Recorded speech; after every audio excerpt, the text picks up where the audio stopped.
In this video, we're going to learn how to find solutions of this differential equation in the form of power series. Before I show you the steps, let's actually solve this equation using old methods. We're going to do that so that once we find a solution in the form of a power series, we're able to check that answer. There are several different ways how I can solve this equation using old methods. For example, I can solve it as a separable equation. But I can also see that this is a linear, homogeneous differential equation with constant coefficients, right? So I can just solve that using characteristic equation. And it's going to be a linear characteristic equation. So it's going to be 2m plus 1 equals 0. Okay, so from here, m equals negative 1/2. It's only one solution.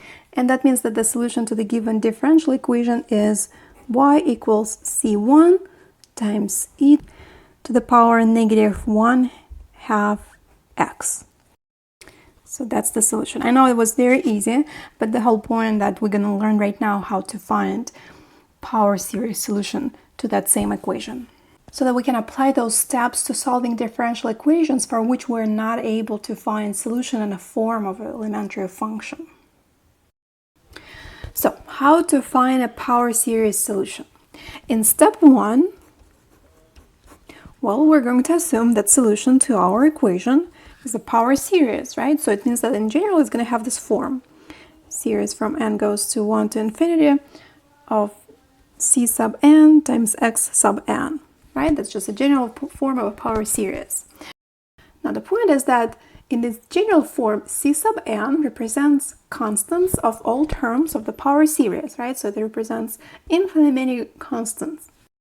But we know that the general solution to a differential equation is going to have as many arbitrary constants as the order of that equation, right? So if we have first order differential equation, then it should have only one arbitrary constant. And we actually can see it here in the answer, right? So there's only one arbitrary constant. If we have second order differential equation, that will have two arbitrary constants, c1 and c2. So we shouldn't have infinitely many. And that means that our goal right now is to find those arbitrary constants. So this is what we need to find. And in other words, what we need to do, we need to determine coefficients c sub n for which this power series converges to a function that satisfies that equation. Well, this function. And this is the process of determining coefficients. Since we assume that this is the solution to our equation, it means that when we substitute this into our equation, the equation should be satisfied, right? Well, let's try that. Now, to plug that into the equation, I also need to obtain y prime. So, well, if this is y, then we're going to obtain y prime by taking derivative of this general term. So, that's going to be the power rule. So, power gets put in the front, so you have c sub n times n, and then power gets reduced by 1, x to the power n minus 1. Now I have to set up the counter. Well, my original series starts at 0. Can I use 0 here as well? Well, not really, because if I plug in 0 for n, x will be with the power negative 1. And we know that the power series has only positive powers of x, right? So for that reason, I'm going to start at 1. So from 1 to infinity. Now it's time to me for plug both into the equation. So that's going to be 2, and then summation n goes from 1 to infinity c sub n x to the power n minus 1 plus summation n equals 0 infinity c sub n x to the power n equals 0. So that is the first step, and let's call it substitution. And now in the next step, step 2, we want to combine those series together. So let's say add series. Now to add series, we have to follow certain rules. And the first rule is that we shouldn't have any coefficients outside of the summation symbol. So these two that we have inside, we're going to place inside the series right here. That's one. And there are two other important rules that we have to follow when we add series. The first one is that the starting power of x for all series is the same. So what is the starting power of x in the first one? Well, when n equals 1, 1 minus 1, we get 0, right? So the starting power of x is 0 in the first one. And the starting power of x is 0 as well for the second one, right? So n starts at 0, I plug it in here, so starting power of x is 0. Yes, so both series have same starting power of x, and we say that series are in phase when that happens. Now, when series are not in phase, then we have to fix them. And what else do we need to consider to add series? Well, we need to follow the following rule. The summation indices, well, n is the summation index. Summation indices should start at the same number for all series. And as we can see right now, they don't start at the same number. N starts at 1 here and n starts at 0 here. So we'll need to fix that. And we do that by resetting indices. And this is what it means. If I want all indices to start at 0, then I will use different name for the index. I'll say k. So I want index k to start at 0. Well, I already said that the starting power of x should be 0, right? So it means that this whole power should be just k. If k starts at 0 and this is k, then the starting power of x is 0, right? But when I think this way, it gives me the connection between k, the new name for the index, and the old one. So I can see that from here, k is same as n minus 1. And why do I need that? Well, because all n's in the general term have to be replaced with k. And this will tell me how to replace n with k. So if k equals n minus 1, then from here, what is n? Well, I'll just add 1 to each side, and then I'll get n equals k plus 1. Well, that means that those two n's I will replace with k plus 1. That's going to be k plus 1, and that will be k plus 1. Now, if the index starts with a number that I need, and right here it's 0, right? I can simply rename. So rename as k. So basically all the substitution only applies to the first series. The second one I simply rename n with k. Now let's write down what we have now. Let's see. So that 2 I'm going to put in the, inside, so I'll have summation. K goes from 0 to infinity. Now that 2 is now inside, so it's 2. C, the subscript of C is k plus 1. And then instead of n, I have k plus 1. Since it's an expression, I'll keep it inside the parentheses. And then x to the power k. Okay, now the second one I just rewrite where every n is replaced with k. So c sub k, x to the power k, and then of course equals 0. Okay, now I have all conditions satisfied, so I can add those two series together. So I'm going to just put one summation sign, and then I'm literally writing those general terms together in one expression. So 2c sub k plus 1 times k plus 1 times x to the power k plus c sub k x to the power k equals 0. Now keep in mind that this is an equation. It's written in this, unusual form, in the form of series, but it's an equation, so we need to think how to solve that. Well, let's do a few more algebraic manipulations. I can notice that this expression has a common factor, and that common factor is x to the power k, right? Both terms have it, so I can factor it out. This is what I have. So 2c sub k plus 1 times k plus 1, and then plus ck, and then I'm putting x to the power k outside, equals 0. And now solving this equation means that either this first factor equals 0 or the second factor has to be equals 0. So now the second case, x to the power k equals 0, we're not really going to consider because this equals 0 only when the base, or x, is 0, and that will produce just a trivial series where each term is just 0, right? So we're not going to consider that case. So that means that we only need to consider the following case. 2c sub k plus 1 times k plus 1 plus c sub k equals 0. Now, this is not like a very typical equation, but actually what it is the recurrence formula. So in step 3, we're going to work with this recursion formula. To a little bit better understand how that relation works, let's isolate c sub k plus 1. Let's get it by itself. So for that, we need to first subtract c sub k.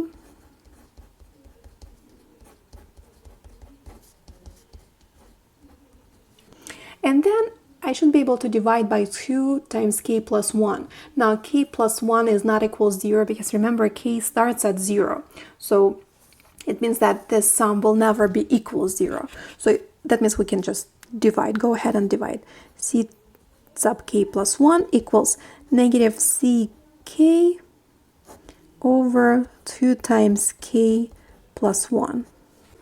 And then k goes from 0 to infinity, so it takes values 0, 1, 2, 3, and so on and so forth. So basically what it says here that I can find any constant or any coefficient if I know the previous one. And while this is good to know, what I want is to know how to express all coefficients in terms of one number. And to obtain that relation, we're going to perform iteration of this formula by taking a few values of k and try to find a pattern. So for example, I start with k equals 0. So when k equals 0, so every k I will replace with 0, right? So what will I get? It's going to be c sub 1 equals negative c sub 0 over 2 times 0 plus 1. Right? That's the same as, by the way, as I work this all out for different values of k, I'm not going to simplify anything. It's important to leave numbers in the original form to notice the pattern. The only thing I'll do here, I'm going to put c sub 0 on the side, so it's going to be negative 1 in the numerator. And then in the denominator, I'm going to put 2 times 1. Okay, so summation I will do, but I will not perform multiplication. And then c sub 0. Now, what do I get when k equals 1? Then I'll get c sub 2, right? 1 plus 1 is 2, equals negative c sub 1 over 2, and then times 1 plus 1. That is negative 1 over 2 times 2 c sub 1, right? And this is what we're going to do next. Since we're trying to find a way to express all coefficients in terms of one number, we'll take c1 and replace it by what it equals to from the previous step. See how we found that c1 is same as negative 1 over 2 times 1, c sub 0. So we're going to replace c sub 1 with this result.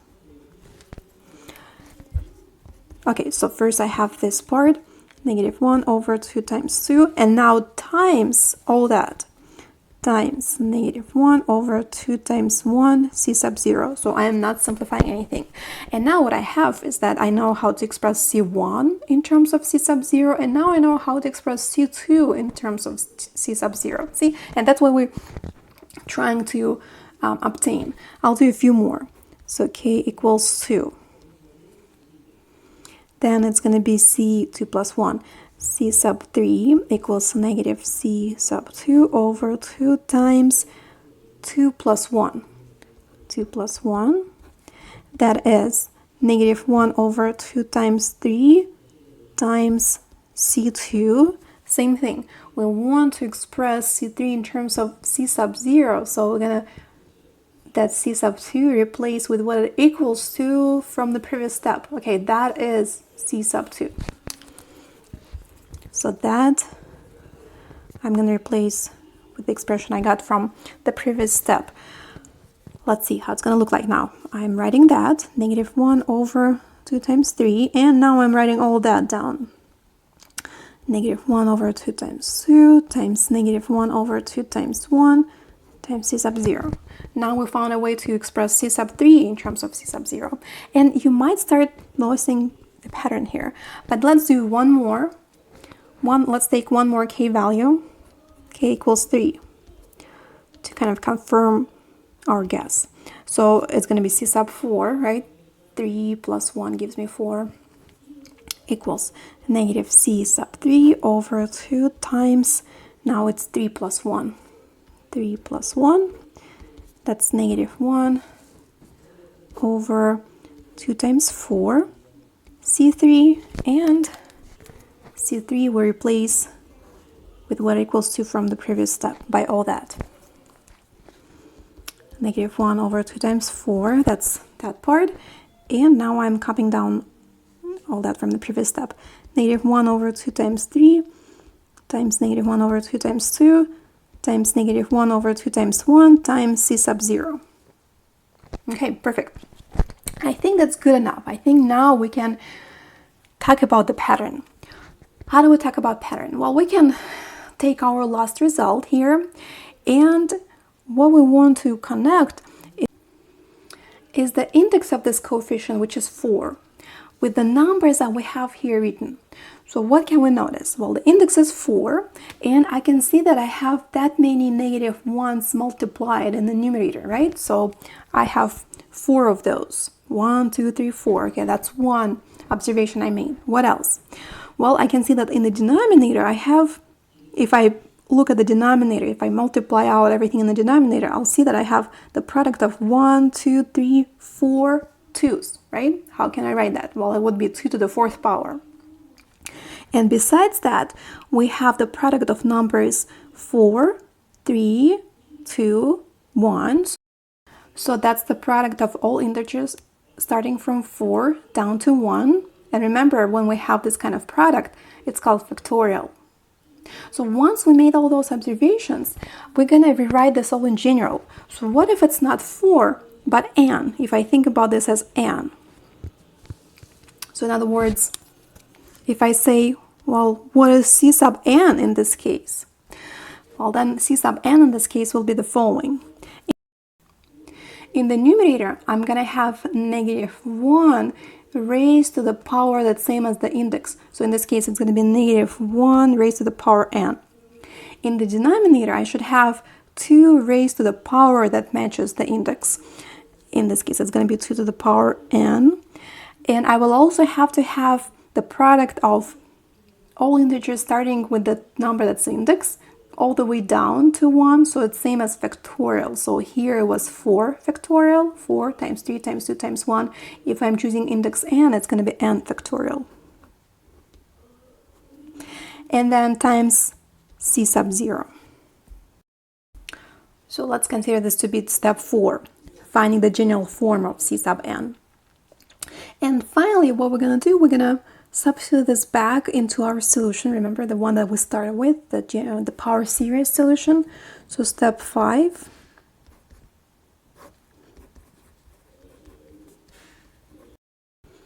Let's substitute it back into the following solution. So we started with the general power series.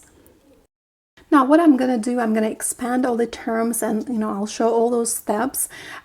In this example, we're technically ready to just plug this all into here, but I'll show how it's usually done, because there could be some special cases and other examples that you wouldn't see otherwise if you don't expand it. Okay, so that's same as the summation of c sub 0 x to the power 0 plus c1 x to the power 1 plus c2 x to the power 2, and so on and so forth. Now, I also want to point out that this iteration left a coefficient c sub 0 undetermined, right? We still don't know what c sub 0 is. Well, that's going to be our arbitrary constant in the solution. So when I now plug in, what I found is that now I have c sub 0 still stays as c sub 0. That's that undetermined coefficient or arbitrary constant. And x to the power 0 is 1, so it's just like that. Next is c sub 1 times x to the power 1. Now, according to this general form, c sub 1 is negative 1 to the power 1 over 2 to the power 1, just 2, times 1 factorial times c sub 0, and then x, right, x to the power 1. Next one, c sub 2x squared. C sub 2 will be negative 1 squared over 2 squared, 2 factorial, c sub 0, and then x squared. And I'll do one more with x cubed. So c sub 3 is negative 1 to the third power over 2 cubed times 3 factorial, c sub 0 x cubed. And then it continues. Now what I can see here that all terms have c sub 0 as the factor, which means that I can pull it out. C sub 0 I can put outside. It means that I'll have 1 plus negative 1 to the first power. I'm not really simplifying anything here because I will be putting this back into general form. X squared plus x cubed, so on and so forth. Okay, and then yeah, next or finally I'm gonna put it back all into the general form. Now c sub 0 will be outside, but this summation I can write as n goes from 0 to infinity, and yeah, that's gonna be pretty much, well, same expression, negative 1 to the power n, right? Power 0, power 1, power 2, power 3. So everything stays the same. Then 2 to the power n, and then n factorial in the denominator, and right next to it will be x to the power n. And this is basically the power series solution to our equation. But it would be good to see how it is connected to the solution that we found using the original, like our old methods, right? How is it the same solution? Well, that should be the same as what we found here, right? Okay, so for me to better see that, I'm going to manipulate it just a little bit. What I'll do, so c sub 0 stays outside and goes from 0 to infinity. What I'll do, I'll combine everything that has power n. We know that when power is the same, we can combine all bases together. So negative 1 over 2 and then times x can be put together. So that means that in the numerator I can write negative 1/2 x. So that's negative, again, half, negative 1/2 x. And then power n right here. Over, and then it means that the only thing I have left in the denominator is just n factorial. N factorial, right? And now that will help me to make connection. So I grabbed calculus textbook and opened it on the section where they're talking about Recursion and Taylor series. And any textbook will have this kind of table somewhere where they're listing important Recursion series. And that basically shows how some basic algebraic functions can be expressed in terms of infinite power series. And the one that I'm looking at is this one, the second one.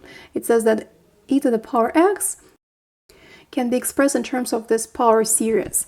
Now, going back to what I got, here's my result.